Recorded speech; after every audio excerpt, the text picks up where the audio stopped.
We recorded this podcast over 2 days. We did 7 of the rounds on Tuesday, and we did the last 2 rounds on Thursday. We found out on Thursday, Mason's great-granddad, my granddad, age 95, Frank Rickers, actually just passed away. We decided we wanted to do the last 2 rounds still. I don't know what to say. We were going to England in 2 weeks. We're really looking forward to seeing him. He passed away peacefully, but we want to dedicate this episode to Frank Rickers, my granddad, and Mason's great-granddad. M is for Mason. G is for Graham. B for Bagshaw. This is the Mgb Wrestling Podcast, the podcast with PG-rated material accessible to wrestling fans of all ages.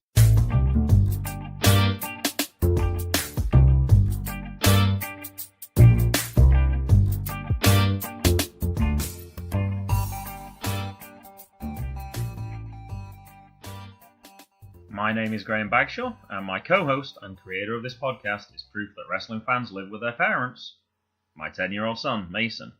Alright, Mason, so we just had, it's actually Tuesday, you got a baseball practice tomorrow, so we're going to record a little bit earlier. We just had Memorial Day yesterday. In England they had Bank Holiday Monday, so do you want to tell everybody what you were doing yesterday? Yesterday I was doing a lot of research for later weeks, and when we go off to England, we're starting to do some of the episodes. We can pre-record it, so we don't have to record over the seas. So we have it right now, so we can send it to the guys. Exactly, perfect. And what did you find out about having to do all this research?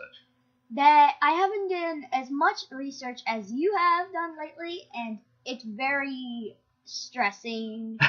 And it sounds fun, but it's not fun doing the research as much as it really is now. It can be kind of fun, but it can be hard work as well. And I'm glad you realise now that sometimes it can be tough to do that. Now, like you said, you had to do 3 weeks worth ready for the summer, and you had to do this week. So you actually ended up doing 4, and I think you did 1 extra one. So you did 5 weeks in 1 day.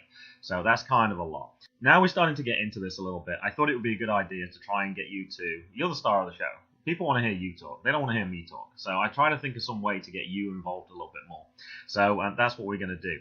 Now, it is going to be a little strange. We are going to be particularly busy. I just worked it out. We actually leave for England, as of right now, in 16 days. Ooh. And within that time, we've got to record episode 15 today, 16 next week, 17 before we leave. There is also going to be the Nova Pro event, which has 3 separate events. So there's 3 more podcasts. That's 6. And we've got to put together our 3 for the summer as well, which we've started already. I'm counting 9 podcasts in 16 days. So, yeah, it's going to be a little crazy. And someone said that you always seem to be busy. I'm like, yeah. And once we've got this done, though, we don't have any podcasts to do for quite a while. So that'll be kind of good as well. Yeah, and there's 7.5 days left of school. There's not long left yet. We don't have very long at all. We're almost at the end, so the end's in sight. So, all right, let's get started with what we've got on today's show then. Now, having just said that there is 9 episodes, I'm going to be doing a lot less editing than I normally do as well, because I normally go through with a fine-tooth comb and edit things out. We're going to let this run a little bit, so you might hear a few rough edges, but we're going to go with it, and you're going to hear my computer clicking as well, because we got way too much to do. All right, today in match 1, we're going to do Mason's WWE Update. That's our new segment. In match 2, This Week in Wrestling News. In match 3, we're going to look at the review of Raw. In match 4, Are You Smarter Than a 4th Grader? Which we're not going to be able to do for much longer, Mason. All right, number 5, we're going to look at Mason's birthday section, new section. And number 6, we're going to look at our review of Smackdown. Number 7, we're going to look at the tweet of the week. Number 8, we haven't done it for a long time, Mason, but we're going to watch some NXT. I think we need to catch up a little bit. Yeah. And number 9, match 9, we're going to do our podcast of the week. All right, let's get straight into it then. All right, don't forget to follow us on Twitter at Mgb Wrestling Pod, and you can follow me at Mr. Bagshaw. Also, listen to the other podcasts on the Visionaries Wrestling Network, Ringside Rant on Monday, Cayden Nation on Tuesday, UpState Unplugged on Wednesday, and View from the Top Rope on Thursday. In match 1, Mason's WWE Update. So, Mason, I've actually followed a few more people for you on Twitter. I followed Vince, Stephanie, and Shane McMahon. You're also following Triple H. You're following the general managers, Kurt Angle, Paige, and William Regal. So we want to find out what the top brass are actually doing in that. So what did you find interesting this week, Mason? So first of all, I didn't find anything about Shane. I found at least one tweet that somebody either retweeted or something. They posted something. I didn't find one thing from Shane. He doesn't say very much, and as I added these people, I took a look one at a time to see. Vince doesn't post very much either. Yeah, I found like 3. Shane posted very little as well. They've been on for years, and they have a handful of tweets. Now, I remember early on looking at Brock Lesnar and asking you how many tweets he did, and it was almost nothing. So I think that might be something I'm going to do as a monthly thing as well. Update what Brock Lesnar's actually doing. Because he only retweets, and he retweets everything Paul Heyman says. But he actually has hardly any tweets for himself at all. Yeah. I think we counted, it was like less than 12 in a year or something. So I might follow up on that. All right, what else did you find, though? So, Stephanie, she said WWE is donating 10% sales to @higherheadusa.shop.wwe.com and at WWE Community. Okay. So they were doing that a little bit for the community yesterday. And WWE is very good at doing that. I know that they follow quite a few charities and they support some things. So that doesn't really surprise me that they do that. But that's good that they're getting the word out for things like that as well. And so William Regal, he says, now I'm 50. I just realized how 50 I've become after rereading my last tweet. And his last tweet was, Killing Eve on BBC was a winner. No darts or Killing Eve for the stable future, no good. All right, what a great week for me not to be doing any editing. Well, you're going to have to make sure you can read your own notes last time. And it's very English tweet. I'm not sure of that show particularly, but certainly the BBC is something that we like to watch. And darts, yeah, you don't really see darts over here in America. Well, I guess you do at the bars, but you don't really see it on TV. But yeah, darts is very popular. Certainly around the New Year time. I know I like to watch a few of those ones. That's one of the things when people say, what do you miss? Actually, that would be one of the silly things that I miss. The World Championship for darts and probably the World Championship for snooker as well. And Kurt Angle, he says, the families that served our country and all their families for our freedom, I'm not the real hero. They are the real heroes. And there was a lot of people posting yesterday things, although this is, I follow a lot of people, wrestlers, there were a lot of people posting things about Memorial Day. I think somebody else said the 2 words that are most important on today are thank you. Yes. And I think I would agree with that sentiment, exactly. Okay, anything else that you found for us? Yeah, and Paige, she said, Paige is back and better than ever in Season 2 of #WWE Camp. And I know you were excited when this came up, and I watched ahead of time, and particularly Paige's, because she got into a bit of trouble for some of the things that she posted. But now she was general manager, I wonder if she was going to be a little calmer, and she certainly was, and I looked ahead. And I saw that program on the network was on there. And I've told you before, you're not watching that. But there was a 30-second clip, and I watched it, and it was fine. So at least you know what it's about now. But yeah. So Stephanie, she posted something like about Alexa. She gives advice to a fan with eating disorder. She does. And that was one of the episodes I didn't really let you listen to on the Lillian Garcia podcast because it got quite graphic, actually. But yes, I know that that's something that she's suffered with in the past. And I know that's something that she wants to stop other people from going through the same situation. Normally people go, you don't understand this. You don't want to know what it's like. And Alexa goes, yeah, I do. I know exactly what it was like. It sounded like she almost died twice. It was a really serious one. And that would be definitely one to go back and listen to if you're interested in that. But yeah, a very touching interview. Yeah, Lillian kind of talked about hers on the Becky Lynch one. Yep, yeah, she definitely had an eating disorder as well. But yeah, they were definitely good that the wrestlers are raising awareness on things like this, and that you're not alone, and it's not something you should be ashamed of, and it's something that you can get help with, and there are people there to support you as well. And Alexa, she said something like to the fans, you're waiting for somebody to tell you that you can't do this, but you can do this. Mm-hmm. Yeah, something about those words to those effects. And Vince, he said, out of one of those 3 tweets, he said, happy birthday, Roman. And I noticed that straight away as well. And I thought, because all the things like that he's Vince's boy, and yeah, out of the few tweets, I think one of the other ones, I think he wished Rock happy birthday as well, I think, I can remember. That, but I saw it, yeah. The other one, Vince put, it was Happy Mother's Day to my 97-year-old mother, and oh wow, yeah, on May 19th, remembering Andre the Giant, one of the most extraordinary people to ever walk this earth, on his birthday. Absolutely. So people are talking about like when is Vince going to retire, but it sounds like he's got some longevity in his genes. Then, like, wow, 97, that's pretty impressive. Yeah. And one of the things we're looking forward to when we go to England is, well, we're going to see my grandma and you're going to see your great grandparents who are both 95. And have been married. I checked with your granny, 72 years. Whoa. So we got a bit of longevity there in our genes as well. But yeah.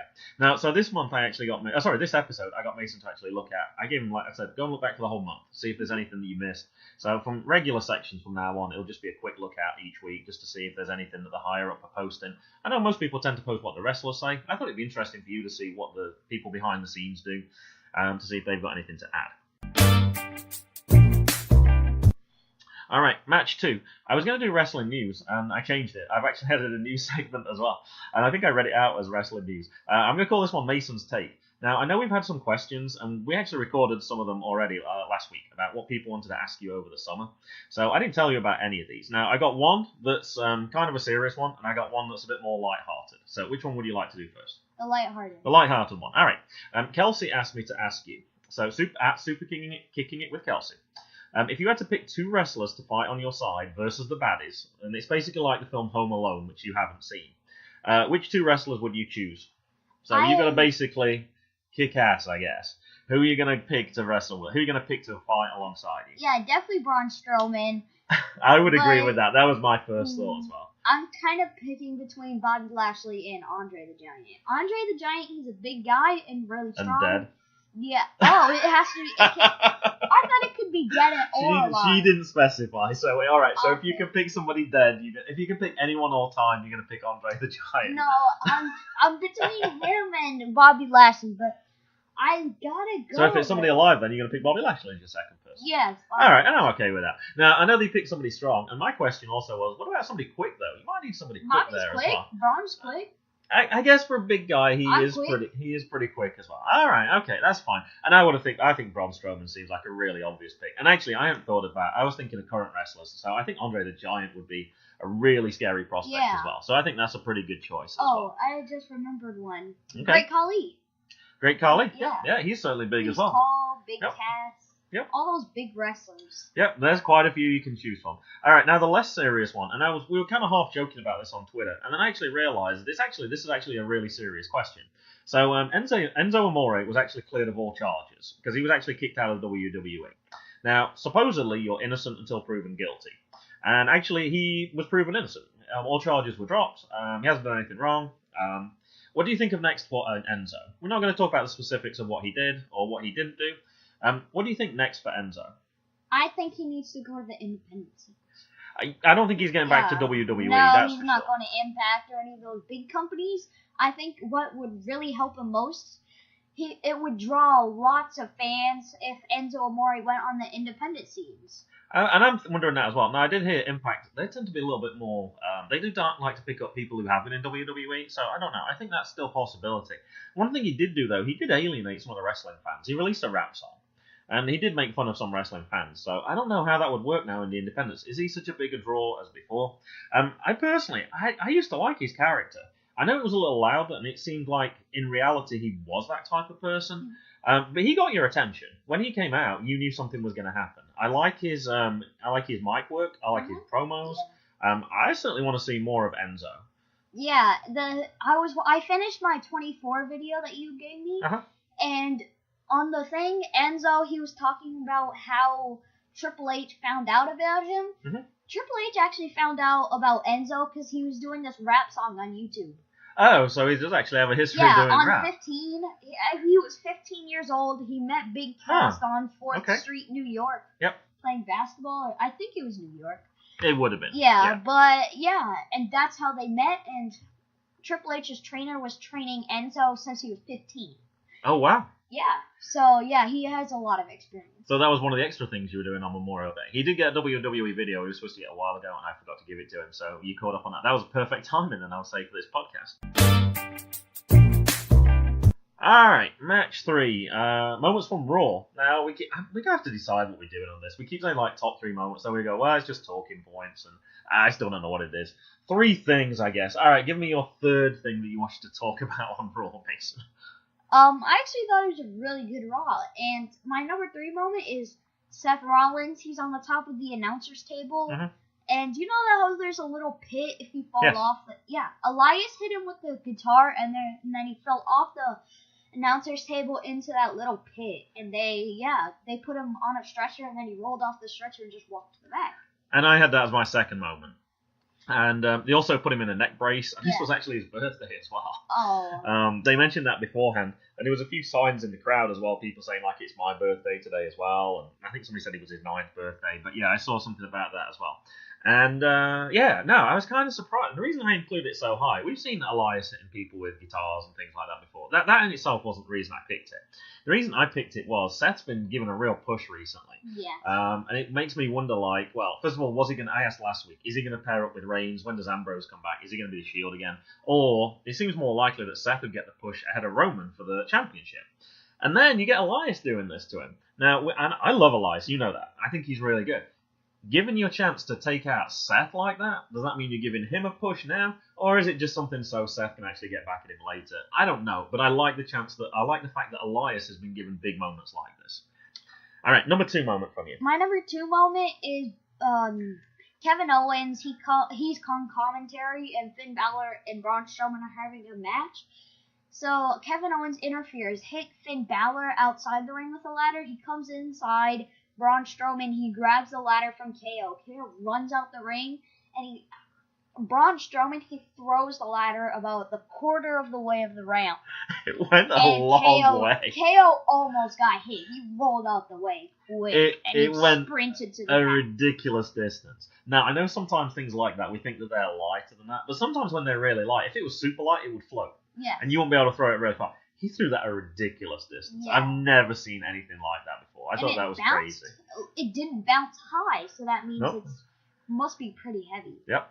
No, I think that's... Can you imagine Braun Strowman in a ladder match in the future? That's exciting to think about. All right, what's your number 1 moment this time? Imagine if there's a human on that. Yeah, there could be some serious injuries. Go on, give us your number 1 moment. Number 1 moment is Titus's shirt says Rumble, Stumble, and Slide. You like that, didn't you? Yeah, I like that. Yeah, and that's in reference to? The Royal Rumble. The greatest Royal Rumble, Yeah. correct. And I actually missed that because I was playing on the computer a little bit. I was trying to get the last couple of things together. I was missing something in one of my rounds, so I actually missed that one. Was that from the segment when they were doing the barbecue? Yes. Okay, and I sort of looked down a little bit. Now, I'd heard a lot of people talking about that on Twitter, so I was like, okay, I know what this is, so I switched off a little bit for that one. And I think you can buy that on the WWE Network. I think they were talking about that shit. All right, my 3 moments. My 3rd moment was, I don't know which Singh brother it is. Was it Sameer Singh who was in? Yeah, Sameer Singh got thrown into Jinder. I kind of like that. Yeah. It's kind of dumb, but it was just the fact that you're using your own teammate or somebody who's supposed to be helping you as a weapon against you.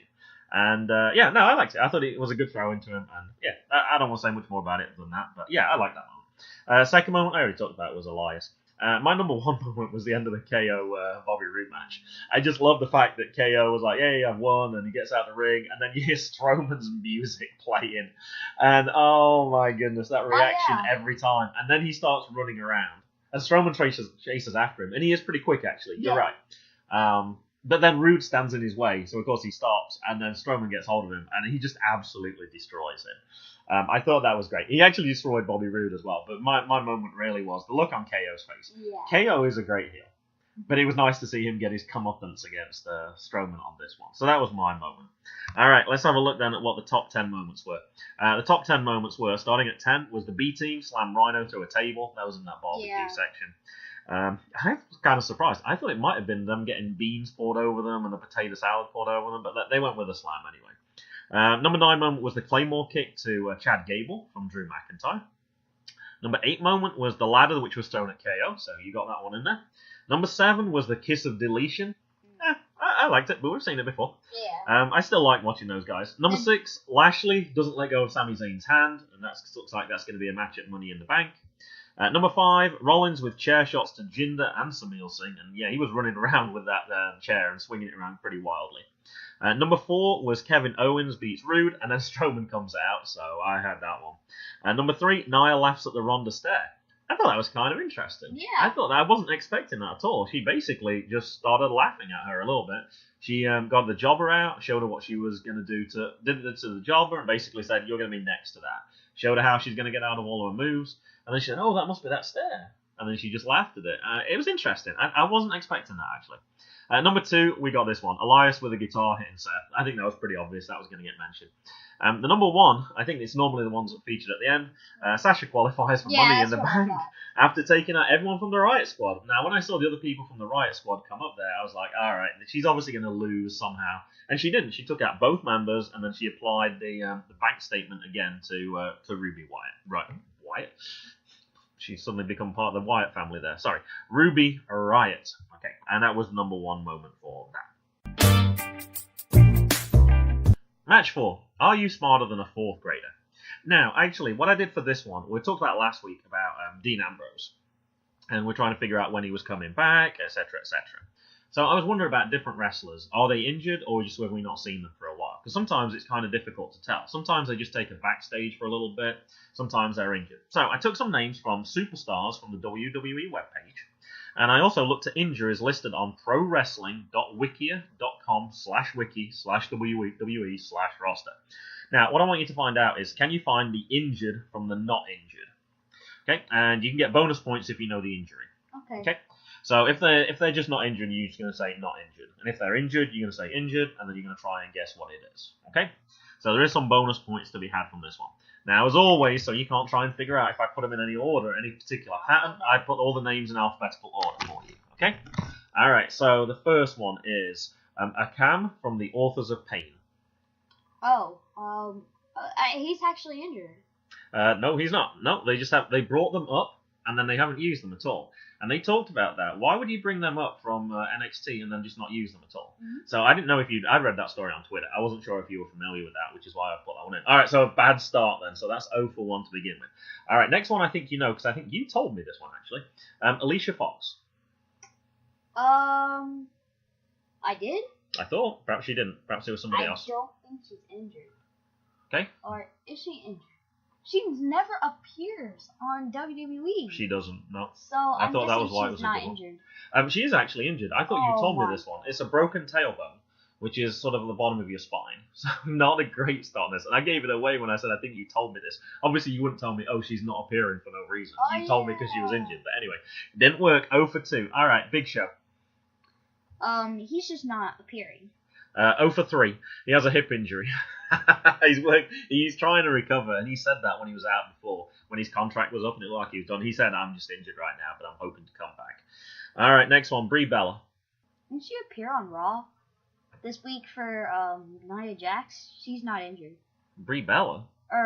If she did appear, I didn't see her. For Nia Jax. The person who she was fighting with? No, yeah. That wasn't Brie Bella. Oh. That wasn't just a jobber. That was just a regular old person. Isn't she having a baby?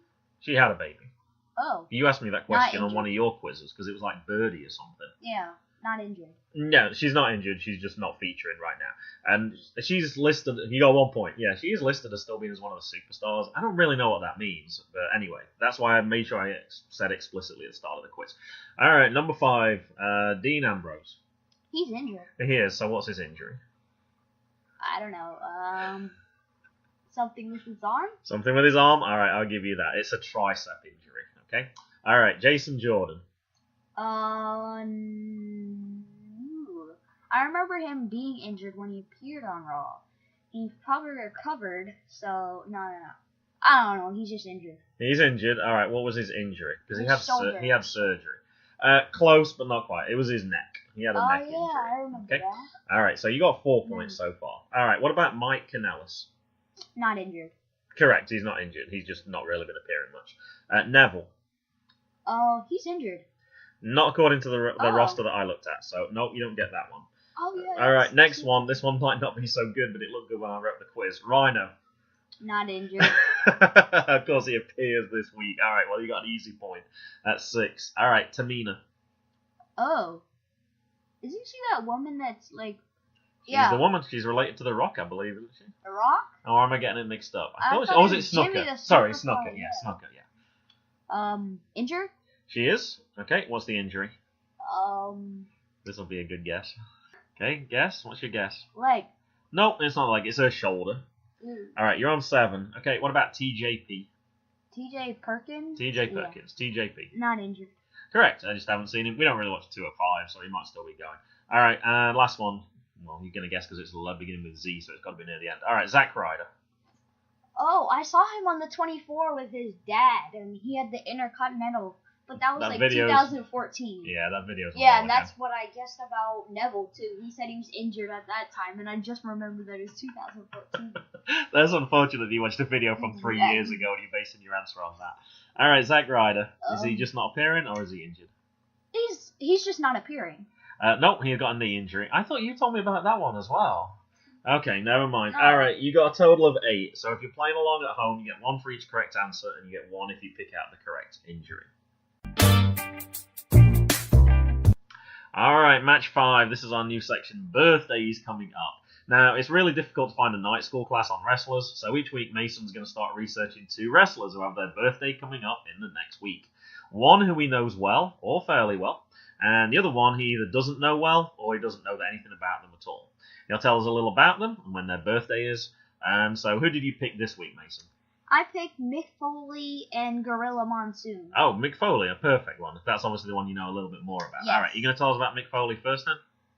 Actually, yesterday it's Mick Foley's birthday. I mean, not next week. When we record, it's yesterday was his birthday. Okay, when is his birthday? June 7th. Okay, this gets released. This doesn't get released after that. That's the whole point of this. I picked people whose birthdays are coming up.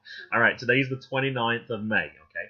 This will come out, I believe, on the 1st of June. So his birthday will be the following week. Yeah, I'm glad June I wrote 7th. those instructions for you. Correct. It comes out after this is released. Okay. Did you write down at least what day his birthday is in case anyone wants to celebrate? June 7th. Day. I didn't say date. I know it's the June 7th. Isn't it Thursday? Yeah, Thursday. It's Thursday. I gave you a calendar it's so you Thursday. can figure this out. All right, it is, because if the 1st is a Friday, then the 8th would be a Friday as well. And a little bit of math there tells me that the 7th would be a Thursday. All right, so his birthday's coming up on Thursday. Okay. And Mick Foley, he's turning 53 and wrestled under the names like Jack Foley and Nick Foley at Primetime Wrestling and Superstars of Wrestling. Mick was born in Bloomington, Indiana, with one brother named John. Shortly after birth, Mick moved to East Sedgwick, New York, where Mick played lacrosse and wrestling. Huh.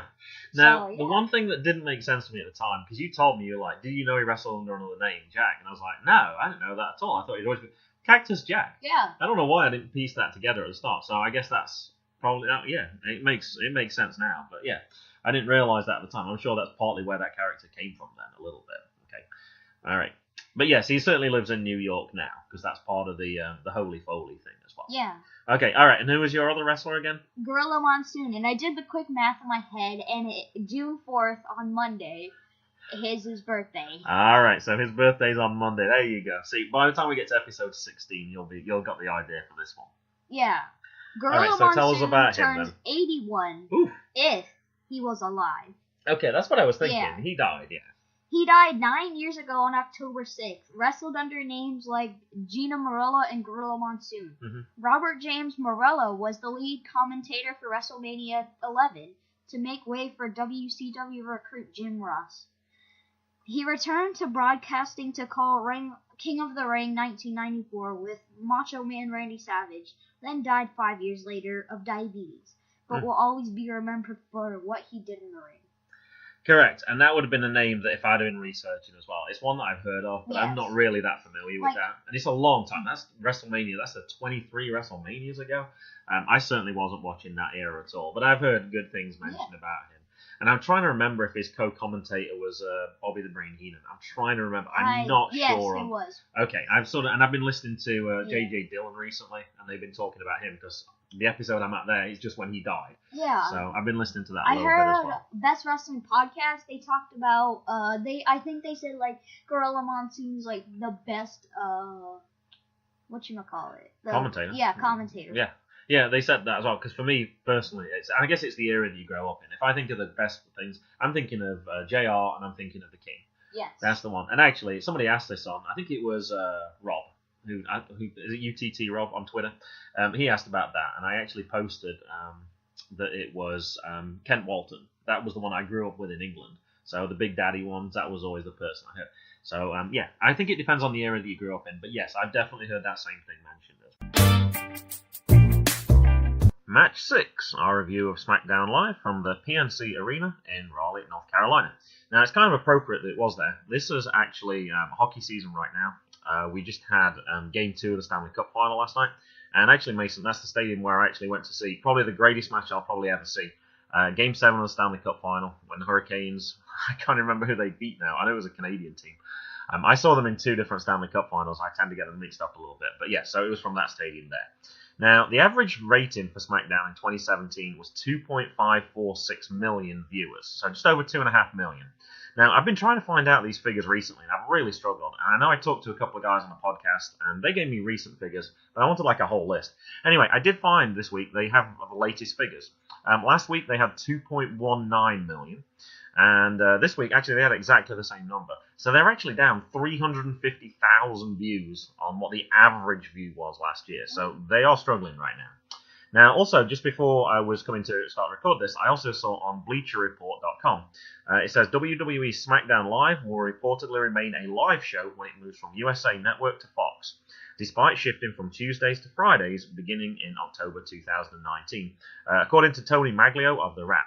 Now, I didn't realise that before, and I noticed it's called SmackDown Live now, and I never really thought about it when it was just called SmackDown, because it wasn't live. It used to be recorded, and then they used to play it a few days later, kind of like they do with NXT.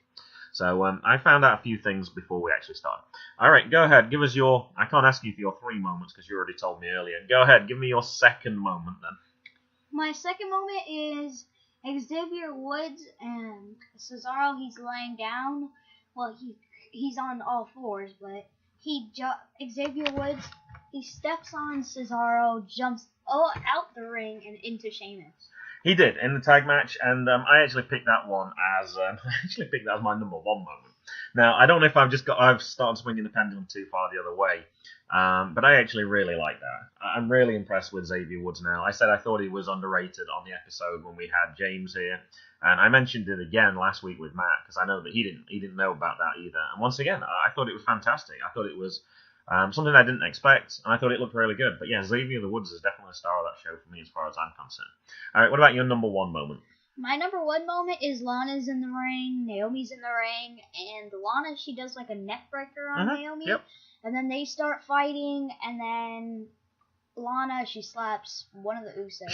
She did, yeah. And then Naomi gets Lana, and then the Usos super kick Rusev and Aiden English in the face, and at that point, there was no escape for Lana, and Naomi took over at that point. Yeah, and this actually led off from the dance-off that they did, which I kind of skipped through a little bit. I wasn't too interested in that part at all. But yeah, certainly the ending of that was good. I didn't expect a neck break from her. I was really surprised by that. All right, now, my number 3 moment was actually, and I might have gone once again too crazy on the New Day. I went for the finish. I went for the big ending on The Miz. I always like it when The Miz loses as well, but I thought it was good. Kofi also jumped from the top rope to the outside just before that onto the other members of that team. So I thought that was kind of good as well. I'm sorry, onto the bar. My number 2 moment was the swing and a miss from Big Cass on Daniel Bryan. He came in with his crutch, and he's like, I'm cleared, I'm medically cleared. Tried to hit Daniel Bryan, missed, but it did hit Samoa Joe. And then it started to develop after that, but I just liked the part of that from the start. I thought I heard as well, and once again, we had to watch shortened highlights for this one because we really didn't have much time this week. I did hear on, and I think it was Dennis Farrell talk about, apparently his limp was awful. It wasn't convincing at all. Apparently he switched legs. It wasn't even obvious. He obviously hadn't practiced or anything, but him walking out to the ring apparently looked absolutely awful. So, but anyway. But yeah, that crutch thing again, I almost associate that now with Tommaso Ciampa. Yeah. That's who I think of it with, and I kind of don't like to see even anyone else use it now. It's been obviously a staple for a while. If you got a leg injury, you're going to have a crutch. But I so much like that now with Tommaso Ciampa, like I said, that I don't really want to see anyone else using that as a weapon, because it kind of devalues it to me. I saw in Ring of Honor that he had 3 rounds against Jay Lethal. Okay. And Tommaso Ciampa, he tore his ACL in the first round, and he still won all 3 rounds. Now, I don't know if you're going to be able to hear that as well. In the background, we just talked about, this is the first time, I think, when we recorded when it's raining. And it's not just raining, it's storming here. There's lightning, there's thunder. It shook the house literally a couple of minutes just before we were about to start, and it's actually starting to do that now. So I'm not sure if that's going to come through or not as we're recording. All right, the top 10 moments. Number 10 was actually Kofi Kingston. Jumps off, not Kofi Kingston, Xavier Woods jumps off Sheamus's back and then leaps into Cesaro outside the ring. Number 9, another Samoa Joe promo. They really like that stuff with him, and he's been doing good promos. Yeah. Matt actually said you can literally print money with his promos. We'll have to teach Matt what literally means, but I think I get what he was trying to say. All right, the 8th moment was the neck breaker that you just talked about after the dance-off by Lana on Naomi. Number 7 was Big Cass medically cleared, and then ending with hitting Samoa Joe and Daniel Bryan with the Money in the Bank briefcase. Number 6 was the suicide dive by Samoa Joe. That really surprised me. I think he might have done those before, but you still don't expect it from a big guy like that. On Big Cass, and then Daniel Bryan actually flew from the top rope onto both of them as well. And number 5 was Mandy Rose tapping out to the Oscar lock. Number 4 was the big ending on The Miz. Number 3 was the big kick from Big Cass on Daniel Bryan. And we watched this independently, and when I watched this, I was like, that's the 3rd best moment. A big guy lifts his foot up. I was very unimpressed, and you had pretty much that same comment. Exactly. It's just a regular kick. Why don't you add a kick that Xavier Woods did or Kofi Kingston? I don't know even. I wouldn't have even had that in my... super kick. Correct. I wouldn't have had that in my top 10 even. I didn't think that was very impressive at all. I was surprised by that, considering some of the ones that went after that. Yeah. Number 2 was the Kinshasa to Ty Dillinger. Now, unfortunately, that was part of your quiz when I asked you about Ty Dillinger, because he hadn't appeared for a while. So anyone who's listening to this will probably know that Ty Dillinger obviously wasn't injured. This round features after the quiz, so I'm sure they will have got it anyway by now. And number 1, Samoa Joe makes Daniel Bryan pass out, and then he advances into the Money in the Bank. Next week, we do know that Charlotte Flair and Becky Lynch are going to fight, because I saw that on the WWE Smackdown page. Any early predictions for that one? I didn't realize Charlotte Flair was back, actually. I'm thinking that this is hard to predict. It is? I have a prediction, but you can go first. Okay, I think Charlotte Flair's going to win, even though she's just coming back, and they gave Becky Lynch a bit of a push recently. I still think they're going to go with Charlotte Flair. I'm thinking, I know Becky, I've got my mind about who's going to win. I think Becky Lynch is going to win. Okay. But I think there's going to be some sort of, I don't know. There's something, it's not going to go smoothly. It's not going to be a one-on-one match. Somebody's going to interfere or something. Now, the thing that did come to my mind with that one is as well, and I can't remember which podcast it was listening today, it's well known that Vince McMahon does not like face versus face matches. Yeah. And right now, that's exactly what that is. So I am wondering, with Charlotte taking a little break, is she going to come back as a heel now? Particularly if she's upset at losing the title to Carmella. That could be a possible heel turn there as well. So we'll have to see how that goes. If she does turn heel, Charlotte definitely wins. Yeah. There's no way she'd turn heel and lose. So I am going to go with Charlotte, but I think that is interesting, a face versus a face is promoted as the big match for next week. All right, now also on this, I saw as I was looking for details of other things that happened, who do you think won the dance-off between Naomi and Lana? They actually had a poll. I clicked on one because I saw a few little clips on Twitter, but who do you think is the best dancer, Naomi or Lana? Naomi. It was very close, actually. I picked Lana, and Naomi was 49%, and Lana was 51%. Oh. It didn't say how many voted, but that is very, very close. So pretty much it is even, I would say, on that. I can hardly say that you lost at 49%. All right, match 7, tweet of the week. Now, I was really struggling on this one. I looked through a lot of stuff, and nothing really jumped out at me at all. So I decided, well, if I can't find anything that really stands out to me, how about a little bit of promotion, okay? So I'm going to go for The Blade Job, which is at The Blade Job Show, who was our guest in episode 13, I believe it was. Yeah. And the quote is, "Hey you, yeah you, I want to be on your podcast. I love talking about wrestling and feel like I can bring some much needed commentary to your discussion on pro wrestling. PG if needed, just ask our Mgb Wrestling Pod." So we managed to get a little quote in there as well. So James is looking to try and appear on some more shows. So if you are also a podcast person, then certainly get in touch with him. And actually, I sent out as well. I said, you did such a good job, we'd like you back on the show. And he's already agreed to come back on the show. So we're going to get James at some point again in the future. Now, actually, there's a response to this one as well. So we got to mention this. Obviously, we just plugged James as well. Somebody called at the Matt Attack tweeted straight after, "We should talk, smiley face. # Hell in a Cell." So Matt does his review program, and he already told us recently all the different people he got last episode, 14. He talked about people like he's got View from the Top Rope coming up, he's got Kelsey coming up, the Is It Over Yet podcast guys are coming up. So I guess he's trying to get James for hashtag Hell in a Cell. And the response from James was, MGB's top 2 contributors outside of Mason and Mr. Bagshaw coming together to make history. It sounds like a match made in Valhalla. So check this space coming up, but it sounds like that the Matt Attack and the Blade Job might be coming together for a possible show. It'd be interesting to see how they actually get on with that. I know James said he found it really difficult being PG. Matt's made a real effort. He's trying to do a PG podcast as well, and he's been doing that. So with the 2 of them there, but you not to remind them, Mason, it'll be interesting to see whether they can manage to keep that PG thing going if it all comes together. And then came the embarrassing part, trying to find tweet of the week, and there was one tweet I was following repeatedly over the weekend. I started looking at it Saturday night, I was looking at it Sunday, I looked at it Sunday night, Monday, because I was constantly checking something. So this tweet comes from Golden Graham, who is at Mr. Bagshaw. My 4-year-old son Jackson made me go inside and change into my at Matt Hardy brand mower of lawn shirt before I was allowed to cut the grass this morning. Ha ha ha. So I posted that, and it legitimately happened. Saturday morning, it was nice. I wanted to do the lawn because it was getting pretty long on the front. And he said, you need to go and put your Matt Hardy shirt on. Yeah, you were wearing your Warhorse. I was wearing my Warhorse shirt, yeah. And he would not, my Jake Parnell shirt, and he would not let me mow the lawn. So I had to go put it on. It was actually warm. It was a little stinky, but I'm like, well, I'm going to get sweaty anyway, mowing the lawn anyway, because it was hot outside. So I put it on anyway, and we took a picture. And I got a few likes from it. Not much on Twitter to begin with. I got more likes on Facebook from my friends who thought it was funny. Until I got a like from Matt Hardy. And then at that point, I got a few more likes, and a few people started to retweet it. And as of today, I got 300 likes and I got 21 retweets. Whoa. But it really started to blow up when I woke up Sunday morning and there was a retweet from Matt Hardy mentioning the fact that you can buy that shirt on, and it tells you where you can buy it on the WWE Network. And at the same point today, he's got 400 plus likes on his and 50 retweets. Whoa. Now, when you look at the Twitter statistics, it tells you how many people it actually reached. 50,000 people saw that tweet, apparently. So that was kind of cool. That's definitely the biggest person who we've had a response from. And that's considering that Friday night we had a response as well, which was the biggest at that point. Chelsea Green actually liked one of our tweets, and we mentioned the fact that we've got a shirt for you to wear at Nova Pro. But yeah, Matt Hardy would definitely be, I'm going to say, I love the Hardy Boys. That's my top tag team. It has been for years. To get a like from them, I don't know what's going to beat that. I think the only way that could possibly get beaten is probably if the Queen likes one of my tweets, which is probably not going to happen anyway. So that was pretty cool. And I'm sure some of our listeners saw this on Twitter as well, particularly with it being retweeted so much.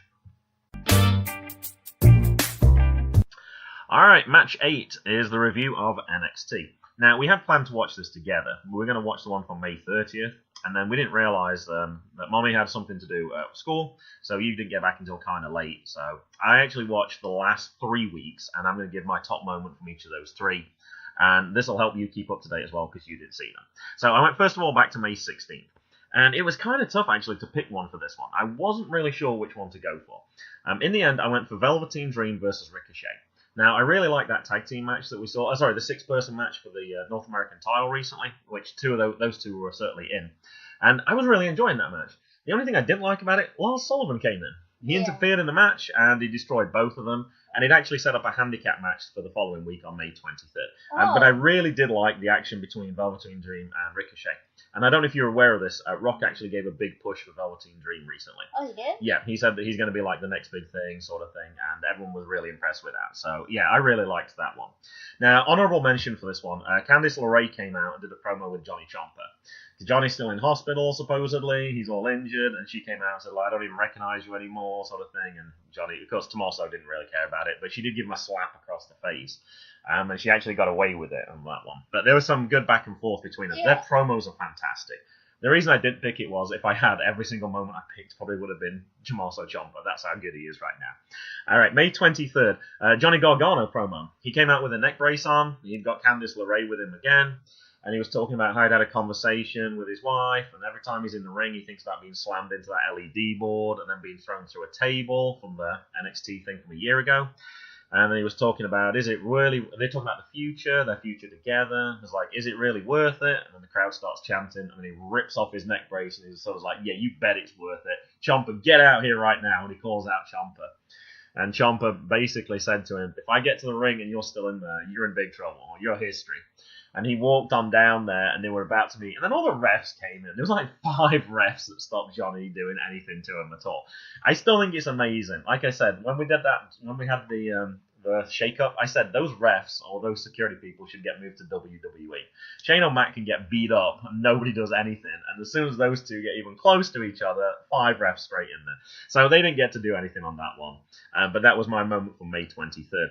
And May 30th, it doesn't sound like it is, but EC3 was against Eichner, and I didn't write his first name down, actually, I forgot. I wasn't familiar with Eichner at all, actually, on this one. And EC3 was winning this match, and suddenly Johnny Gargano came through. And he's waving a contract through. So, at the next NXT TakeOver match in Chicago, he has a street fight versus Tommaso Ciampa. Oh. Candice LeRae has already said, I don't support this, I don't want to watch it, I don't want any part of it, I don't think it should happen.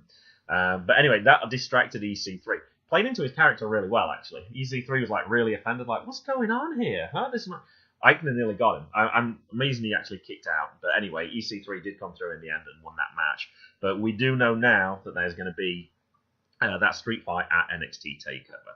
So within 3 weeks, I actually picked a good 3 weeks. I think I missed 6 weeks, actually. But I guess Johnny was injured. I'm doing air quotes right now. So didn't appear for a while. But certainly when I came back, we got to see him feature in all those things. Okay, Match 9 Podcast of the Week. Do you want to go first or second, Mason? I don't have one. I guess you go in second then. All right, well, I'm going to go first. I think that's only happened one time you didn't actually have one. And you haven't. You haven't really updated yours. I don't listen to it anymore because we have a new car and Mommy's always playing music and it's half the time it's good music and it's like old music and I kind of like it. That's fine. I'm going to say during the summer. And I don't have like any headphones. I just gave you a brand new pair last week. I guess that means you lost them already. No, I still have them, but they broke when the earphone. It doesn't even speak. Well, I can listen with one earphone. I still play with it. I can't. It doesn't make any difference. All right, and I was telling Kelsey actually today as well because I said that you were a couple of episodes behind right now, but I said you'll probably catch up in the summer when you got a little bit more time. But yeah, you've been busy as well, and if you've not been listening to them in the car, then that'll make a difference as well. All right, well, my one is the Kick Out at 2 podcast. That's KOAT, abbreviation for, and this is episode 127, and this is the Making Towns Classic. Now, they describe themselves on iTunes as a professional wrestling podcast that takes to the road to find guests you may or may not have heard of. Now, they have 30 reviews on iTunes right now, all of them 5 stars. So that's pretty impressive. So they're pretty good. Now, this particular episode talks about that Making Towns Classic, which was in Nashville, Tennessee on May the 12th, 2018. It's also available on Powerbomb TV, which I didn't realize until probably last weekend, because we've started to watch it. We've watched all the first round matches. Yeah. We've watched some of the second round matches. Yeah, we didn't watch all of the first round. We didn't watch the Samantha Heights one yet. Oh, perhaps we didn't then. Oh, we've got one more to watch then. We were about to start watching the second round one. Okay, all right, so we're at that point there. So we haven't seen all of them, and to me it didn't make any difference. I already knew the results because we actually talked about them with James. I think I got you to predict who won each event. So we already knew sort of they were. But yeah, they interview a lot of the wrestlers there. So a lot of those wrestlers, I looked at the card, half of them appeared in Nova Pro. So if you're a Nova Pro fan, it's perfect there. I think it just shows you, though, they pick like the cream of the female wrestlers, and half of them go to Nova Pro. I think that tells you how big an organization Nova Pro actually is. Other episodes, and the first time I actually found out about this podcast was episode 122, Angela Swain. Because I saw it on Twitter, I was like, oh, Angela Swain, we know who that is. Episode 123, Alley Cat. So I had back-to-back episodes there that were really good. I noticed one other thing as well. Those guys are really good. And when I looked on it, it said that it was a clean podcast. It said it had clean lyrics, and I actually put it on your iPod. And then I listened to it, and I was like, oh, that's not a clean podcast at all, which is fine. It didn't bother me at all. And I actually wrote to them. I said, hey, do you realize this? And they had no idea. And they apologized about it a lot. They were really good. They actually sent you some pins, which we actually got on your hockey jersey now. So, yeah, those guys are great over there. That was really nice. They sent you a sticker as well. But yeah, no, I thought that was really good of them to do that. But yeah, they managed to figure out how to change from clean to parental advisory. I wish we could figure out how to do that, because we're still listed as being explicit. I don't know why. I don't think our guys can figure it out. But they're not the only ones. There's been several podcasts where I've said, "Hey, do you realize you listed as clean?" And they're like, "Oh no, we didn't know you." Yeah, it's really strange. Why are we explicit, but other podcasts Because the are other clean? ones on our group are explicit, and we're on a network. So rather than keep changing it for each one, it has to be one or the other. So it's better to put it as explicit, and then people, if they listen to ours, it's fine, and have the opposite problem if you list everything as clean, and then suddenly you hear an F-bomb drop. So yeah, we're still listed as, I think most people know that we're clean, because we know that it's you, Mason. And I agree, it was probably better to list as explicit. It would be weird if I dropped an F-bomb. It would be, and it would definitely get edited out anyway. So that's it. I think that does it for this week. Certainly let us know on Twitter as well what you think about the new rounds that we did. And perhaps we'll shorten it sometimes. This week we just wanted to try everything, so I wanted to try some of the new ideas. Certainly in future weeks, I think we'll edit some of those ones down. Perhaps we won't have a quiz every week. As you've discovered, it takes a while to put this stuff together. So that might be certainly one that goes together. Let us know about the quality as well. Like I said, I'm not going to edit this one properly, I'm doing air quotes right now. Pretty much all I'm going to do is I'm going to add the sound clips in between, and that's it. So I'm hoping I can edit this whole thing in about 10 minutes, whereas normally it takes way over an hour to edit all that stuff. But we'll see how we go. Alright, don't forget to follow us on Twitter at Mgb Wrestling Pod, and you can follow me at Mr. Bagshaw. It's goodbye from me. And it's goodbye from him. Goodbye.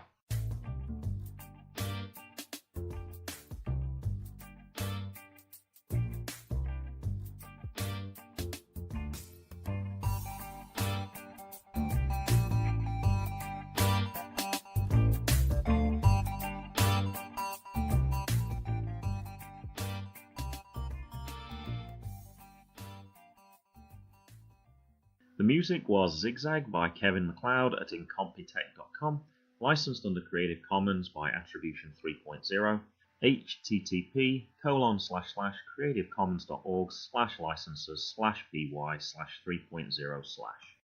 We recorded this podcast over